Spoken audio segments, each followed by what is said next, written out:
et bienvenue sur mon coach Maiko. Aujourd'hui nous allons réaliser un masque de protection.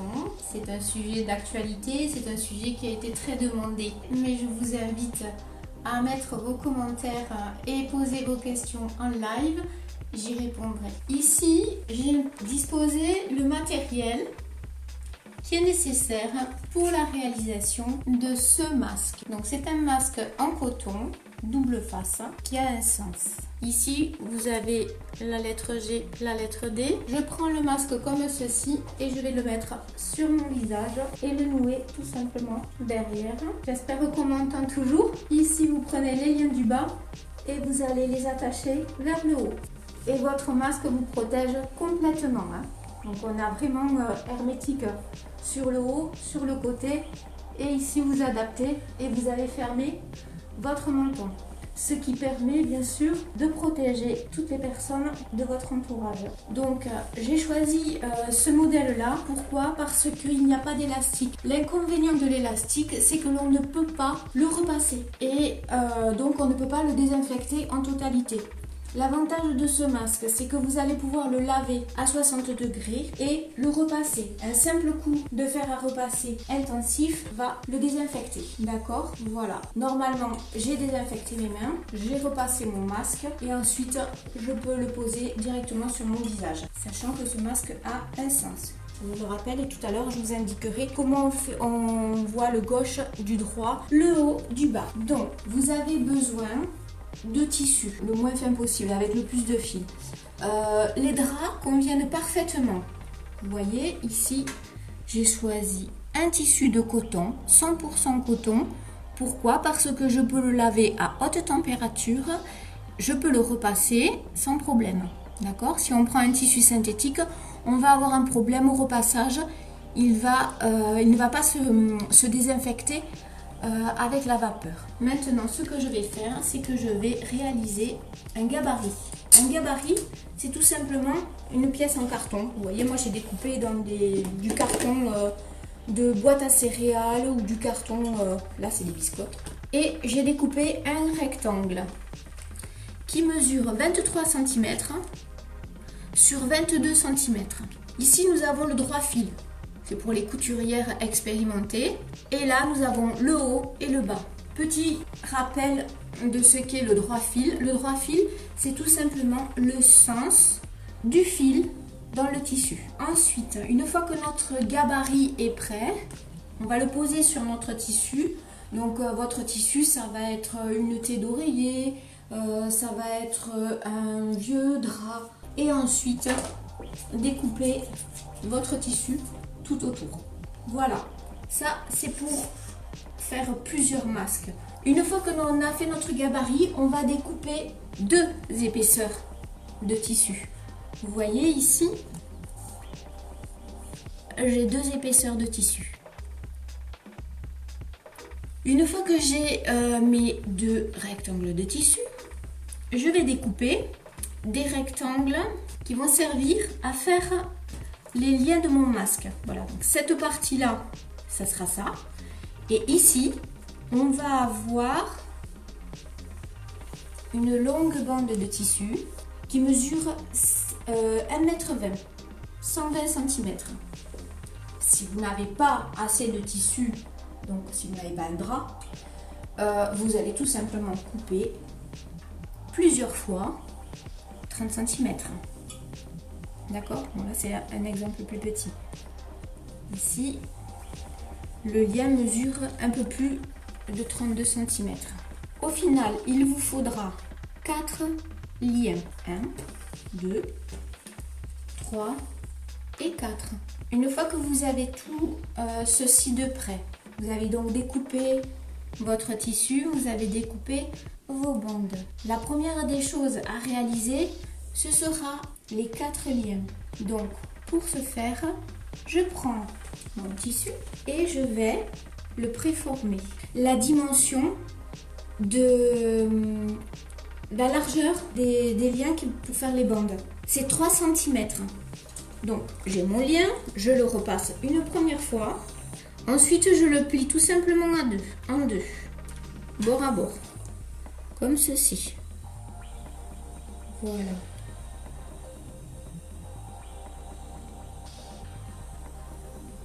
Puis, je vais le replier encore une fois.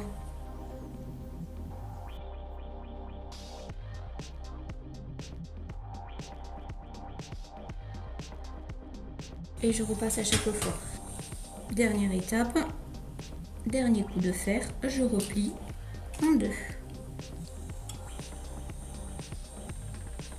Et voilà, mon lien est prêt à être cousu. Vous voyez, ça commence à prendre forme. Donc maintenant que j'ai préformé mes 4 liens ou mon grand ruban, je vais tout simplement le coudre. Donc ici, machine à coudre traditionnelle avec le matériel de couturière classique.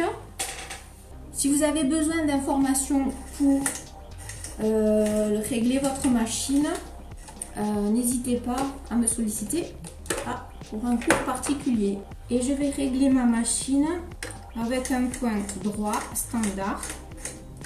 Voilà, donc je vous rappelle que si vous désirez prendre en main votre machine à coudre personnelle, n'hésitez pas, je peux vous aider et je peux vous coacher. Mon coach bricole vous permet d'avoir des cours de coaching personnalisé.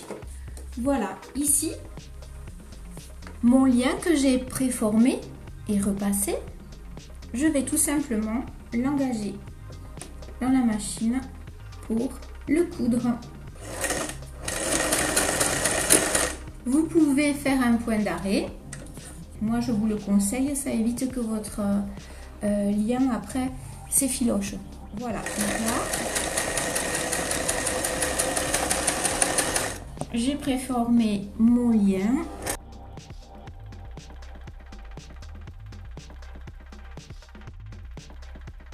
Il va passer tout seul dans la machine. Pas besoin de guide, rien de particulier. Voilà, je coupe mes fils et mon lien est prêt. Ça, c'était pour l'étape couture du lien. Pour les personnes qui vont avoir fait un lien qui mesure 1,20 m, eh bien, elles vont tout simplement recouper une première fois en deux et une deuxième fois pour avoir 4 liens. Nos 4 liens sont prêts. Voilà. Donc prochaine étape, nous avons notre carré de tissu. À cette étape, je vais prendre soit des épingles, soit si vous avez des pinces. Et à cette étape-là, on va mettre les deux, on va superposer les deux rectangles et on va fixer à chacun des coins le lien. D'accord? Pour le faire, on va prendre l'intérieur à 1 cm environ. Vous allez poser votre premier lien et poser soit une épingle, soit on va faire la même chose aux quatre coins de notre masque. Le lien est bien à l'intérieur, d'accord? L'extrémité de mon lien, je la positionne ici. Je pose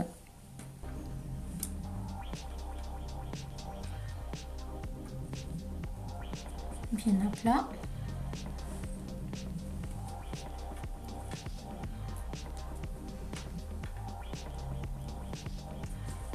Ici, j'épingle. Alors, c'est plus facile avec les pinces qu'avec les épingles. Voilà, et tout est bien à plat. Je range mes liens à l'intérieur, cachés, parce qu'il ne faut pas qu'ils sortent. Pas encore. Voilà, donc en résumé, j'ai 4 liens qui sont fixés aux extrémités du rectangle. Ensuite, on va coudre. On va coudre, mais on ne va pas fermer. j'ai commencé ici, j'ai fait un petit point d'arrêt, je suis partie dans l'angle. Ici, on s'arrête en positionnant son aiguille en bas. Ensuite, on va repartir. On va s'arrêter au nouvel angle, positionner son aiguille vers le bas, repartir, positionner son aiguille vers le bas, tourner et repartir. Donc ce que nous allons faire maintenant, c'est cette étape-là. Donc là, j'ai mon masque, je le déplace ici et je viens sur ma machine à coudre. Alors, mon ouverture, je la fais sur le côté là. Ici, d'accord? Donc je vais démarrer là par un point d'arrêt.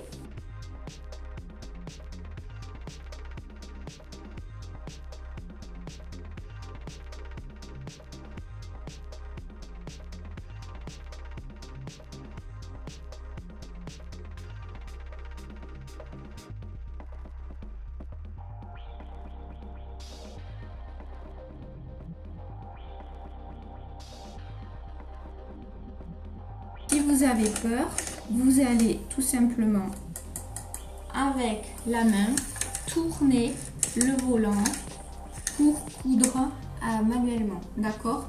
Ça vous permettra de passer les épaisseurs, ça évite de casser l'aiguille. C'est très important cette étape-là. Quand je dis on coud avec à la main, ça veut dire qu'on va tout simplement tourner le volant pour avancer doucement. Ici, je tourne, donc mon aiguille est plantée vers le bas. Je tourne, je fais mon angle et ici mon lien veut s'échapper, donc je le range à l'intérieur, je le positionne bien à plat, avec mon ongle je le touche,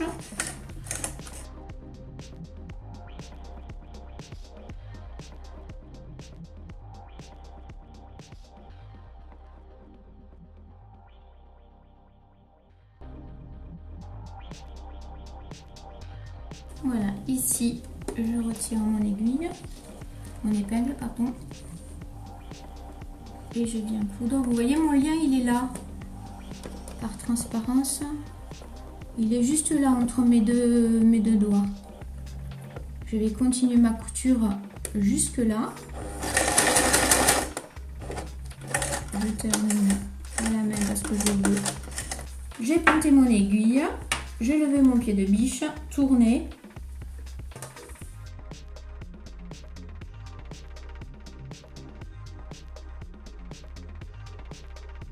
Que si vous avez besoin de cours particuliers pour prendre en main votre propre machine à coudre, j'imagine que certaines d'entre vous ont des machines à coudre qui prennent la poussière ou qu'elles n'arrivent pas à régler, eh bien n'hésitez surtout pas à prendre un cours de coaching.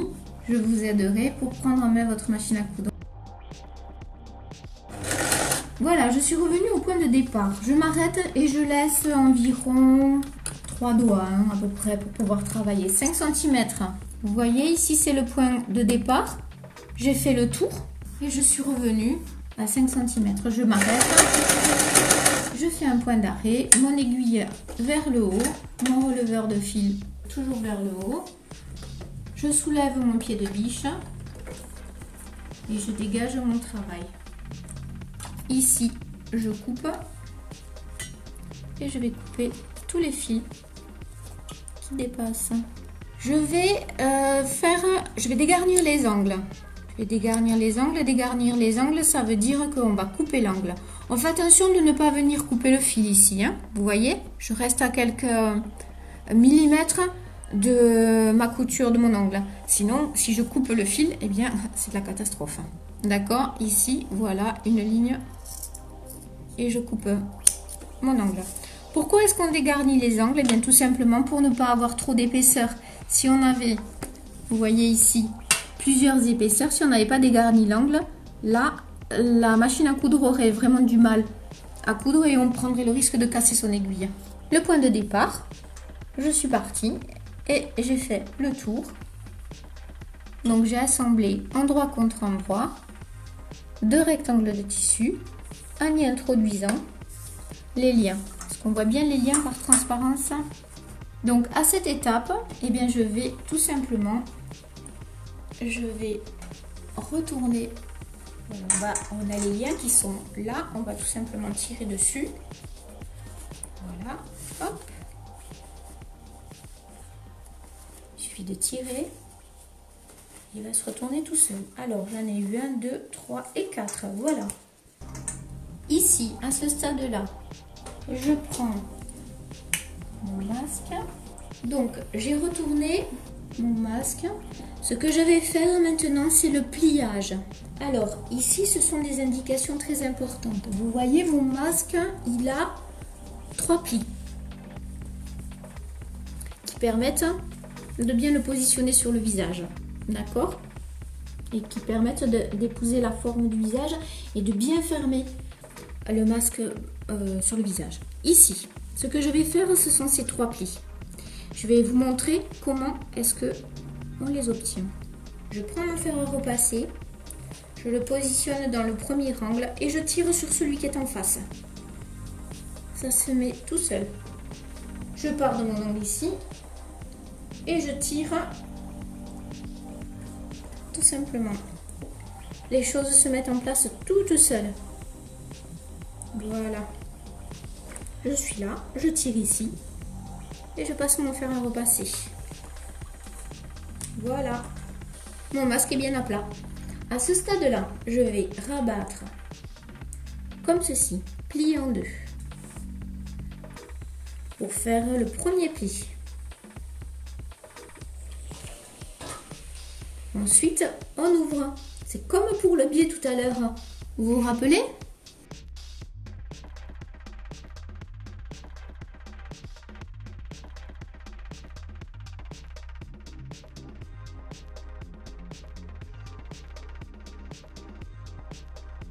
Et j'ai 3 plis. Je retourne mon masque. Et c'est à ce stade-là que c'est un petit peu compliqué. Vous voyez, les plis, je les ai vers le haut. Et bien là, je vais tout simplement plier de 1 cm et rabattre vers le bas. Je vais faire l'opération plusieurs fois pour que vous compreniez bien. Je prends mon premier pli. Je prends la valeur de mon doigt, c'est à peu près 1 cm, vous voyez. Et je vais rabattre vers là. Et je donne un petit coup de fer à repasser. Mon premier pli est fait. Deuxième pli.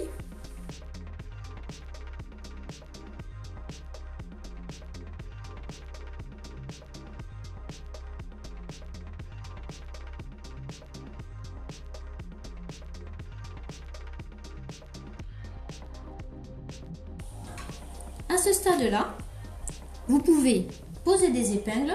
Donc là, je mets des pinces pour que mes plis ne bougent pas. Ou alors, je mets des épingles. Et maintenant, on va tout simplement aller à la machine à coudre. Voilà, ici, je vais présenter le travail. Donc là, c'est une étape délicate. Ne cassez pas vos aiguilles parce qu'il y a beaucoup d'épaisseur. Nous avons l'épaisseur du lien, nous avons l'épaisseur du tissu, plus les épaisseurs du pli. Donc je commence ici, au bout, voilà. Je me tiens à un demi-centimètre du bord et je vais faire, voilà. C'est ça la difficulté. Donc là, j'hésite pas. La machine a du mal à coudre parce qu'il y a plusieurs épaisseurs. Donc je vais au volant. Je tourne ma machine, mon volant pour aider la machine à coudre. Voilà, je suis partie trop loin. Voilà. J'ai fait un coup en avant. J'ai aidé ma machine parce qu'elle avait du mal à démarrer. Ensuite, je suis revenue en arrière pour faire un point d'arrêt. Et ici, je vais aller jusqu'à mon premier pli. À mon premier pli, mon aiguille est plantée. Vous voyez, elle est en bas. Je lève mon pied de biche. j'enlève mon aiguille. Hop, je n'ai plus. Voilà, ici. Et je rebaisse mon pied de biche. Je continue à avancer. Là, avec la main, je plante mon aiguille. Ici.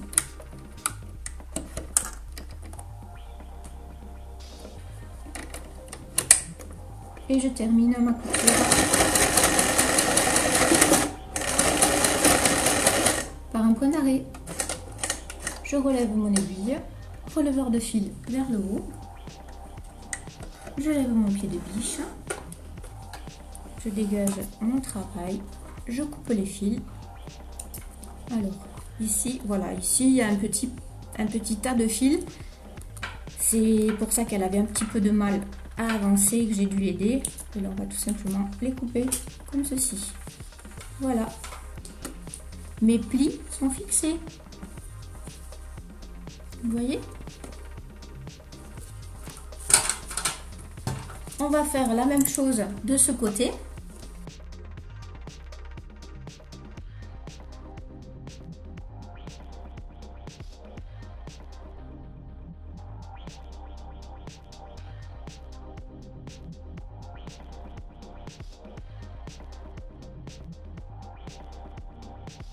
Et voilà, mon aiguille vers le haut. Je dégage mon travail.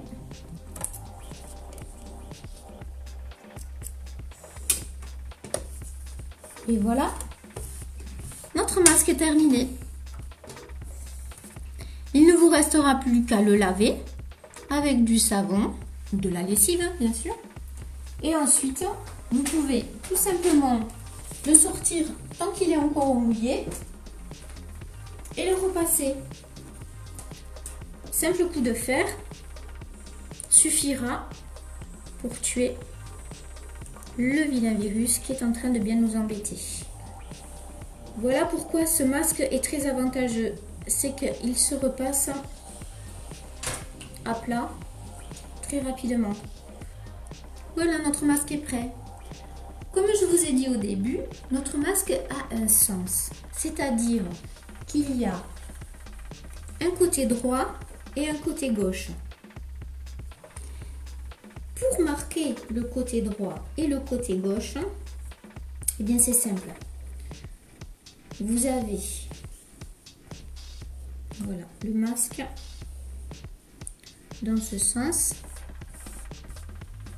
Bien, donc il faut que les plis soient dans ce sens, c'est-à-dire qu'ils partent vers là.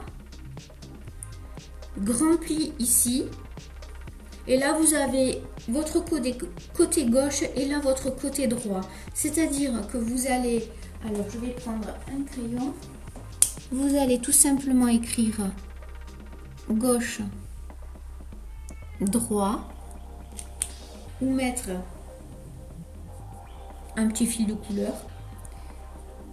Une fois que vous savez que votre gauche est là, votre droit est là, vous n'avez plus qu'à prendre le masque, le mettre sur le visage et l'attacher, comme je vous ai montré tout à l'heure.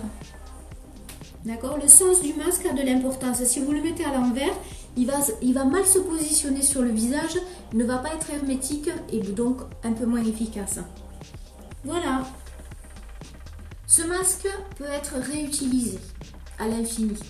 Voilà, j'espère que ce tutoriel vous aura bien aidé. N'hésitez pas à revenir vers moi. Mon coach Bricot aussi peut vous orienter, vous conseiller. Si vous souhaitez des cours particuliers, n'hésitez surtout pas. Mon coach Bricot, et je suis là pour vous donner des cours et vous coacher. Au revoir, à bientôt.